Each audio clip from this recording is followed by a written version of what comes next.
Bueno, entonces ahora tenemos, entonces, a modo de repaso, nosotros teníamos que el tejido óseo está formado por cuatro células. La primera es la célula osteoprogenitora, luego tenemos los osteoblastos, los osteocitos y los osteoclastos.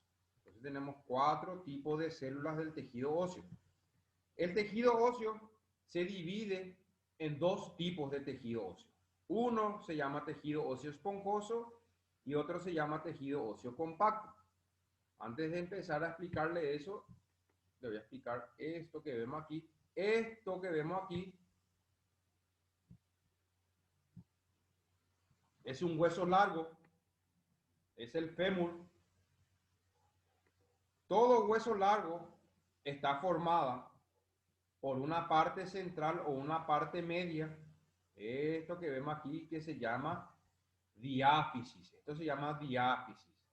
La parte media de los huesos largos se llaman diáfisis. Los extremos, tanto este extremo como este extremo, se llaman epífisis. Y entre la epífisis y la diáfisis que vemos aquí, hay una parte intermedia aquí que se llama metáfisis. Y acá en la metáfisis de los huesos largos es donde se encuentran en mayor cantidad las células del tejido óseo. Por ejemplo, los osteoblastos, los osteocitos y los osteoclastos, aquí, en la metáfisis. Entonces, todo hueso largo presenta una parte central que se llama diáfisis y esta diáfisis también se le llama tejido óseo compacto en la diáfisis. En cambio, en la epífisis se encuentra un tejido óseo que se llama tejido óseo esponjoso. Entonces, ahí sale el tejido óseo compacto que se encuentra en la diáfisis y el tejido óseo esponjoso que se encuentran en las epífisis.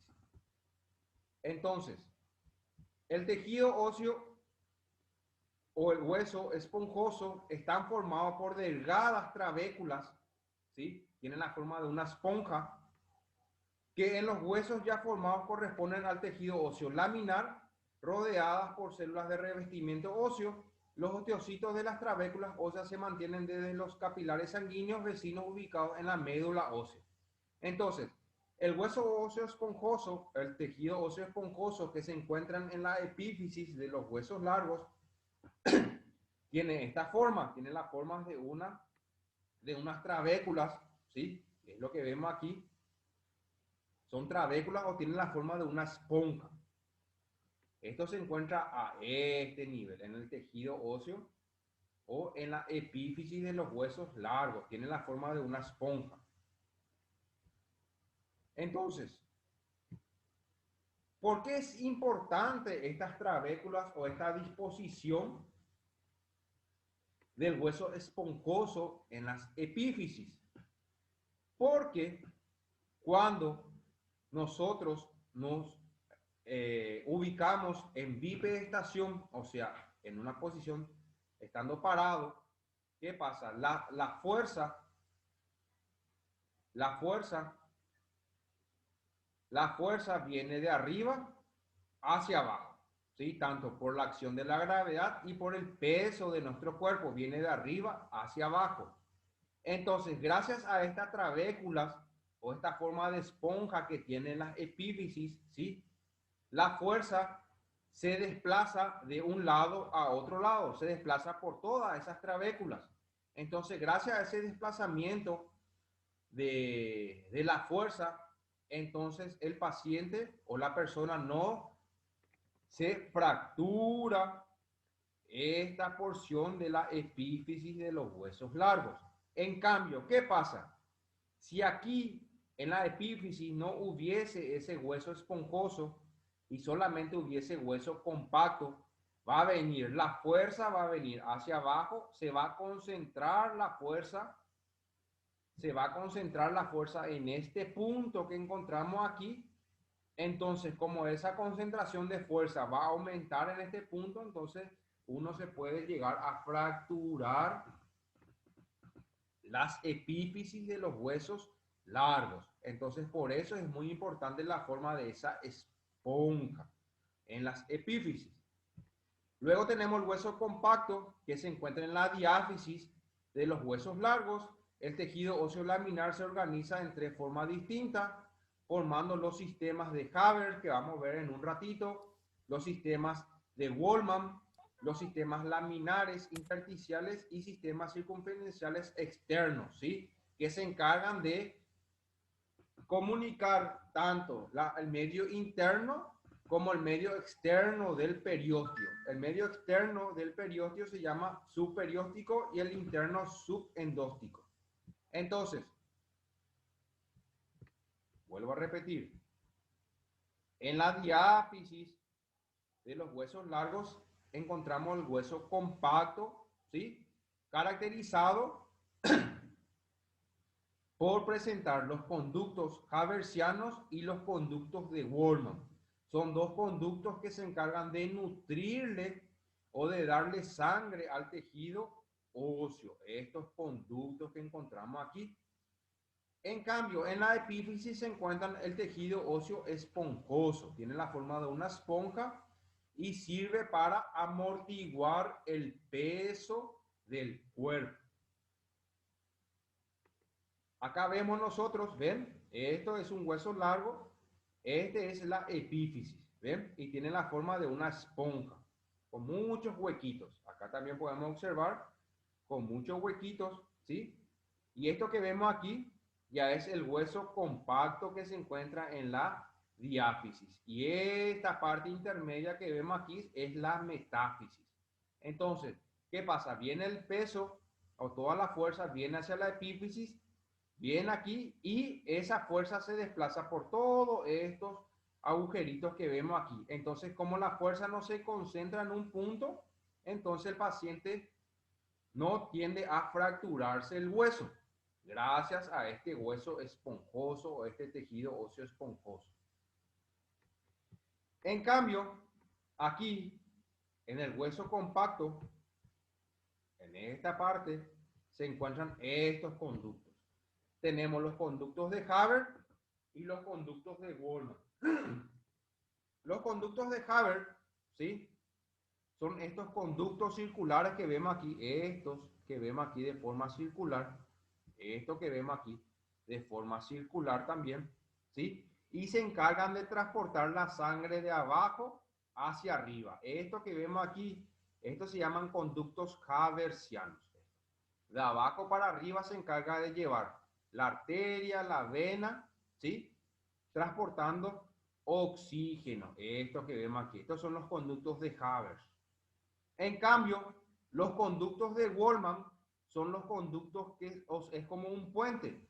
Estos conductos de Wolman se encargan de conectar a este conducto haversiano con este conducto haversiano que vemos aquí. Es este. Estos son los conductos de Wolman, ¿sí? ¿Por qué es importante esto? Entonces, de abajo para arriba tenemos los conductos haversianos, así, en la parte media acá.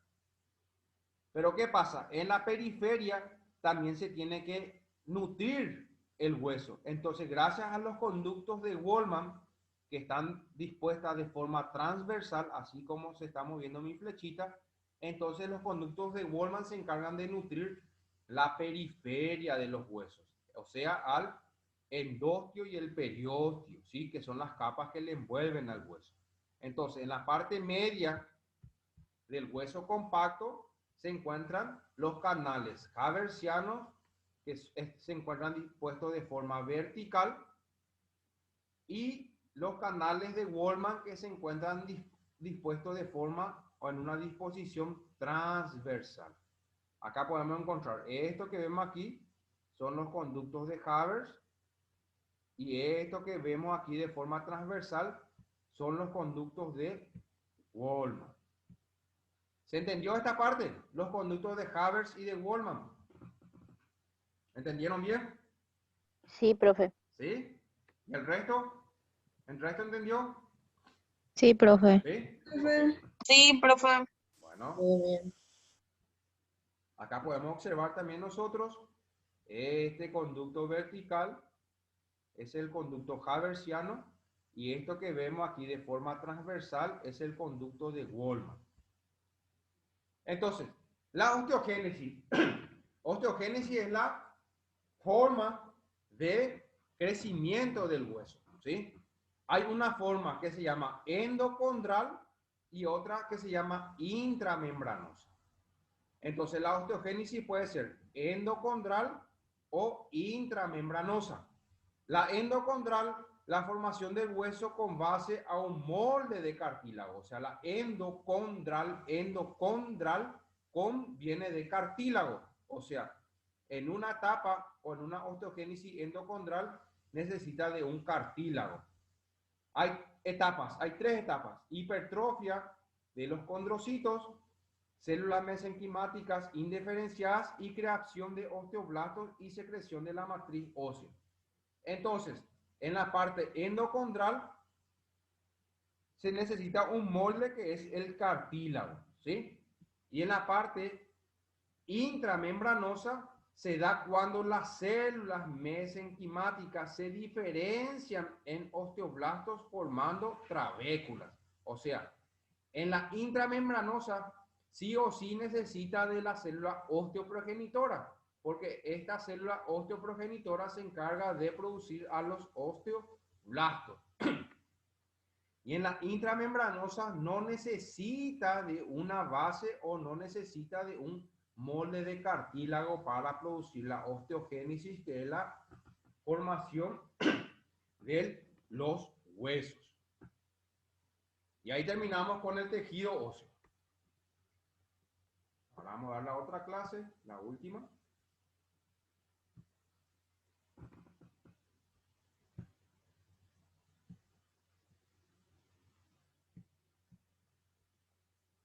Que es esto. La adaptación, lesión y muerte de la célula, que se llama apoptosis.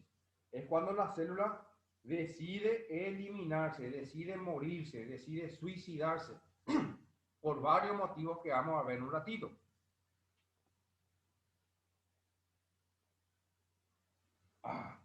Voy a tomar otro mate de mi tereré. Qué rico. Hola, profe, disculpe. Sí. Domi soy. Sí, mi internet no es que tanto funciona bien. Por ahí se me va de vuelta para que se dé cuenta que estuve asistiendo nomás. Dominga Brizuela. Sí. Bueno, no te preocupes. Porque se va y viene mi internet. Sí, por el Gracias, tiempo. profe. Dale, no te preocupes. Está. Otra cosita antes de continuar. Bien. Romina, ¿vos estás tomando tereré o estás tomando mate? Estoy tomando mate, profe. Vos estás tomando mate, che. Un rico matecito. Sí, después de una posguardia estoy cansadísima, pero acá estoy. Muy bien, así está. Un sacrificio y un esfuerzo. Muy bien, te felicito. Sí, profe. Ok, vamos a continuar. ¿Qué es la apoptosis? La apoptosis es una forma de muerte celular que está regulada genéticamente. O sea, gracias tanto al ADN y al ARN, esto ya está regulado, ¿sí?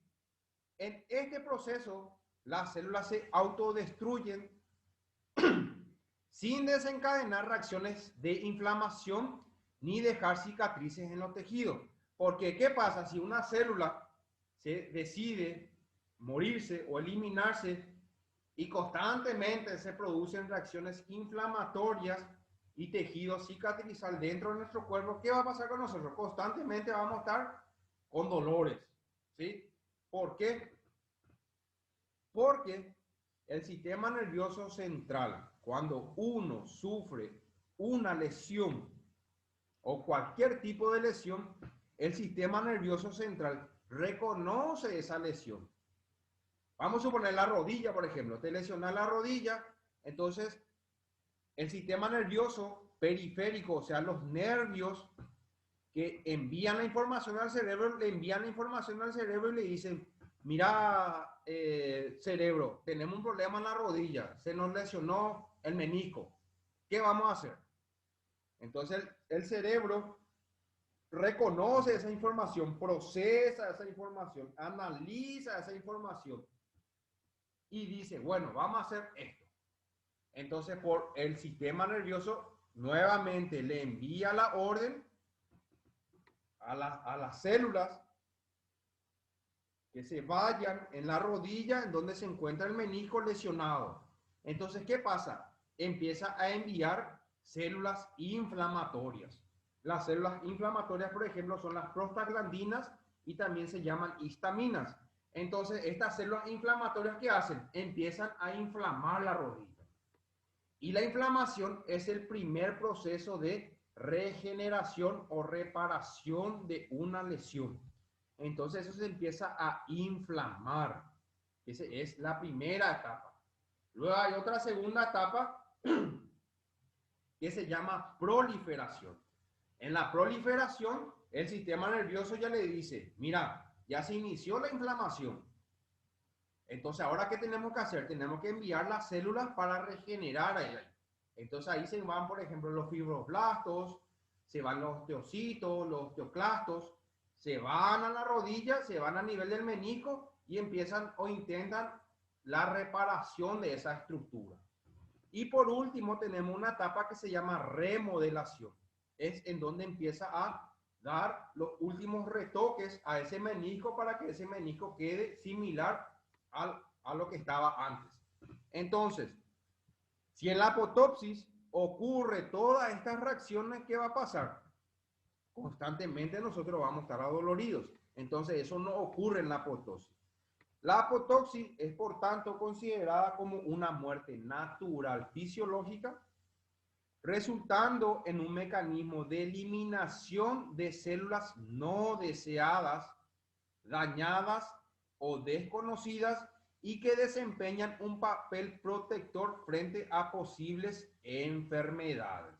Entonces, la apoptosis es la muerte de la célula que está regulada genéticamente. ¿Se entendió hasta ahí? Sí, profe. Ok. ¿Se entiende, profe? Sí, profe. Muy bien. Voy a tomar otro mate. Bueno, no mate, otro tereré. Ah, qué rico. Ok.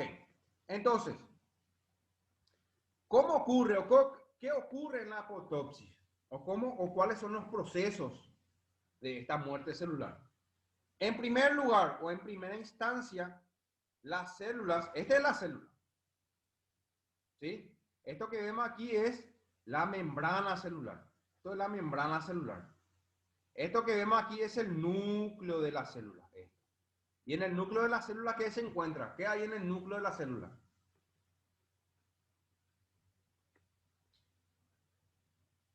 ¿Qué hay en el núcleo de la célula?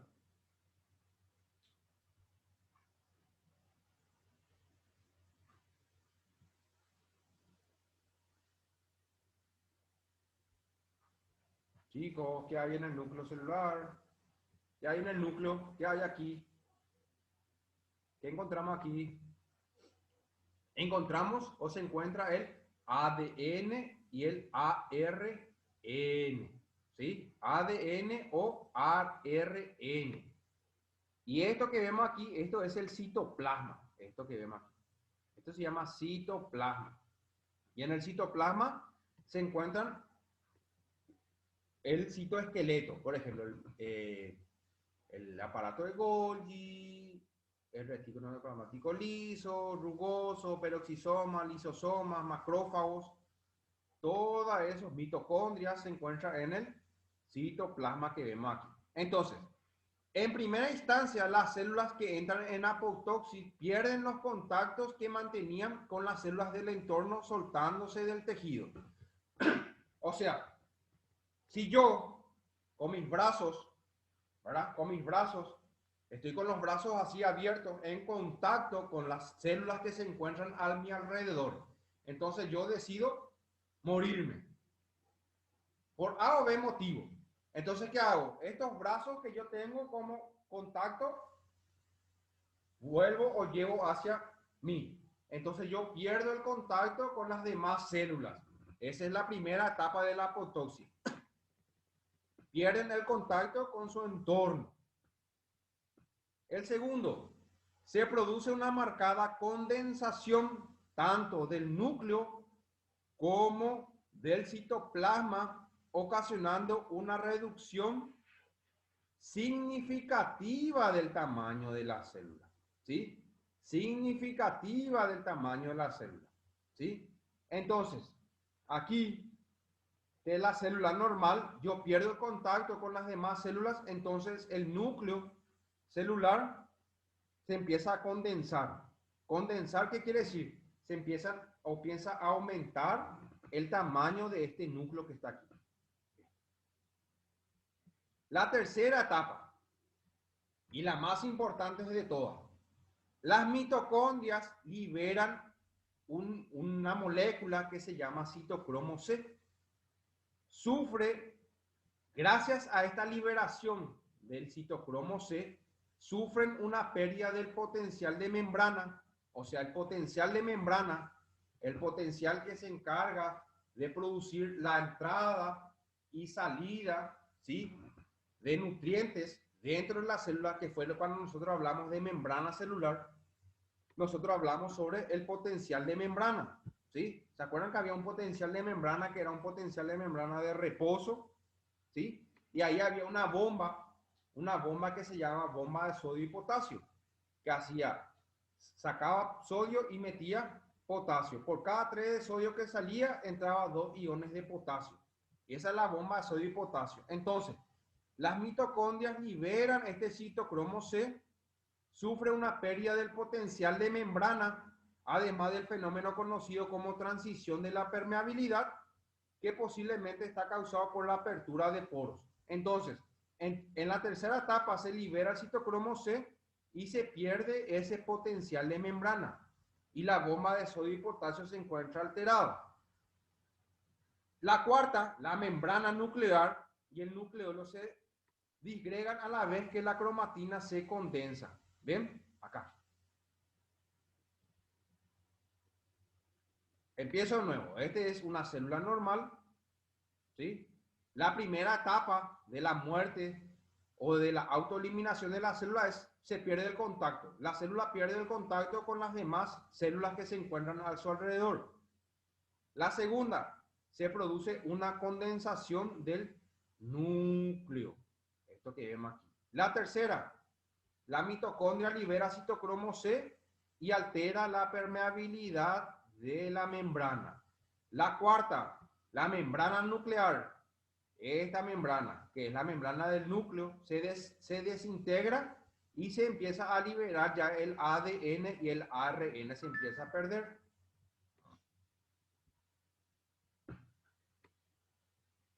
La siguiente etapa, la membrana plasmática empieza a formar protrusiones e imaginaciones, comienza a presentar burbujas o brotes en su superficie, procesos llamados ceosis, observándose un ligero y sensible aumento de su permeabilidad. O sea, la membrana plasmática se empieza ya a destruir y empieza a formar burbujas, ¿sí? Esto que vemos aquí, se empiezan a formar burbujas alrededor de la membrana plasmática. Las células que están muriendo por apoptosis también se encargan de señalizar el hecho de que se está suicidando a sus alrededores, con la finalidad de que los cuerpos apoptóticos sean reconocidos y fagocitados por los macrófagos. Es una forma de muerte relativamente aseada. ¿Qué quiere decir? Cuando la célula decide morirse,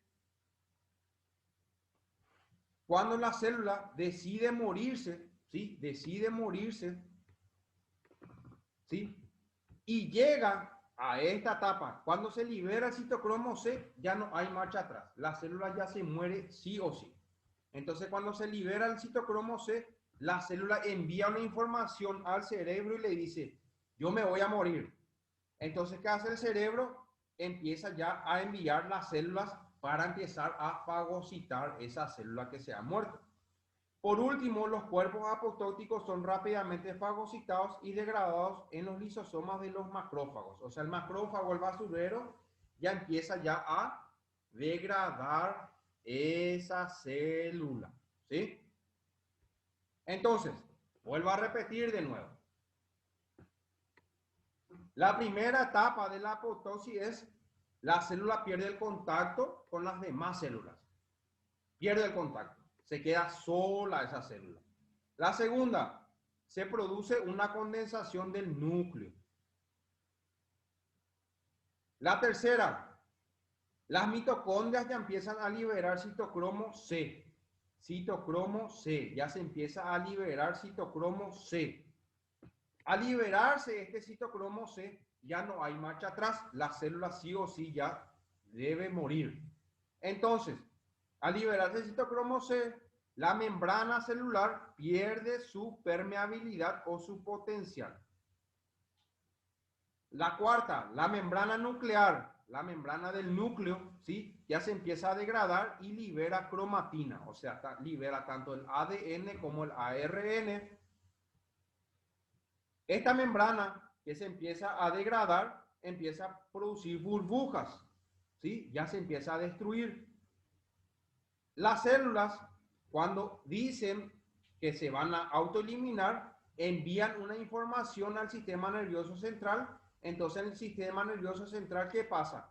Empieza a enviar macrófagos. Y la última etapa es, estos macrófagos empiezan a consumir o degradar a estas células muertas para que no se acumulen en el tejido. La fase de la apoptosis, hay una fase de activación, fase de ejecución y fase de propagación o de escisión. La fase de activación, los procesos apoptóticos pueden ser activados bien por una inducción negativa, como la pérdida de una actividad supresora, la falta de factores de crecimiento o la disminución de los contactos con las células que lo rodean. Nosotros dijimos que cuando la célula dice yo me voy a eliminar, envían una información, ¿sí? Envían una información al sistema nervioso central y dice yo me voy a morir. Entonces, ¿qué hace esa célula? Lo primero que hace es pierde el contacto con las siguientes células, que es lo más importante. Esa es la fase de activación, perder el contacto con las demás células. La segunda fase es la fase de propagación o decisión. Una vez que la célula recibe una señal de muerte, debe decidir si debe sobrevivir o desencadenar los procesos de muerte. Entonces, ¿qué pasa? Una vez que esa célula decide morirse, ¿sí? Y llega a la etapa en donde la mitocondria libera el citocromo C, entonces la célula muere. Si la célula llega a esa etapa de liberación del citocromo C y decide no liberar ese citocromo C, la célula puede seguir viviendo, ¿sí? Pero una vez que se libera ese citocromo C ya no hay marcha atrás. Y la fase de ejecución, que fue lo que dijimos nosotros, ¿sí? La célula pierde contacto, el núcleo se empieza a desintegrar, ya se libera el citocromo C, la membrana o la membrana nuclear ya empieza a liberar cromatina, ¿sí? También la membrana plasmática que le rodea a la célula ya se empieza a degradar, se empieza a destruir y luego ya vienen los macrófagos a fagocitar o a comer esa célula muerta. Hay dos mecanismos de apoptosis, vía extrínseca y vía intrínseca. La vía extrínseca o de los receptores de muerte establece conexiones con el espacio extracelular, recibiendo señales propaptóticas desde el exterior y de las células vecinas, ¿sí? Entonces la vía extrínseca es cuando esta célula que decide morirse envía conexiones con el espacio extracelular, o sea, envía información a las estructuras que se encuentran a su alrededor, diciéndole yo me voy a autoeliminar. Y la vía intrínseca, otra vía de inducción de apoptosis, es la vía llamada mitocondrial, en donde en esta vía intrínseca ya se libera el citocromo C, ¿sí? Vía extrínseca envía información a las células que se encuentran a su alrededor diciendo que se va a morir, y la vía intrínseca ya se libera directamente ya el citocromo C. Funciones de la apoptosis: eliminación de tejidos dañados e infectados, ¿sí? Si hay algún tejido dañado o infectado, entonces esa célula se tiene que morir para no contaminar a las demás células, ¿sí? Y durante el desarrollo embrionario, la apoptosis regula el crecimiento celular y tisular, ¿sí? Patologías vinculadas con la apoptosis tenemos, por ejemplo, cáncer, enfermedad autoinmunitaria como lupus, infecciones virales como el herpes, virus, adenovirus. Entonces, todas estas células que se encargan de, o estas células malignas que se encuentran en el tejido, ¿sí? Entonces, la célula ya se tiene que empezar a morir para no contaminar a las demás células. Enfermedades asociadas al aumento de apoptosis, por ejemplo, el SIDA, enfermedades neurodegenerativas, por ejemplo, Alzheimer, Parkinson, esclerosis lateral amiotrófica, retinitis, síndrome anémico, ¿sí? Y daño isquémico, por ejemplo, infarto de miocardio, apoplejía, daño hepático por alcoholismo que se llama o que es la cirrosis hepática. Entonces, la apoptosis es la muerte de la célula, ¿sí? Y está muy relacionada con lesiones, ¿sí? Tanto malignas de los tejidos y también como un mecanismo de defensa para no contaminar a las demás células. La apoptosis excesiva, por ejemplo, infecciones producidas por bacterias protozoarios, ¿sí? Entonces, cuando estas bacterias protozoarios afectan el tejido, ¿sí? Entonces, estas células se tienen que empezar a morir para no empezar a contaminar a las demás células. Y la ausencia de apoptosis es en la que la célula se olvida de morir, puede ocasionar enfermedades autoinmunes en la que el sistema inmunológico afecta al propio organismo, por ejemplo, infecciones virales persistentes o tumores, ¿sí? Sobre todo cuando la célula, por ejemplo, el CA o el cáncer, cuando una célula es infectada, ¿sí? Y no decide autoeliminarse, ¿qué pasa? Empieza a infectar a las demás células. Y ahí es donde se produce la metástasis. La metástasis es la acumulación de tejido óseo o de tejido canceroso que toma o agarra el tejido o los tejidos que se encuentran a su alrededor. Y eso es metástasis. Profe, ¿y qué le lleva a decidir a no morirse? ¿Cómo? ¿Qué le hace decidir que no se muera la célula? Y el sistema nervioso central le envía esa orden, diciéndole que espere un tiempo más para morirse. El sistema nervioso central es que le envía la orden a la célula para que no llegue a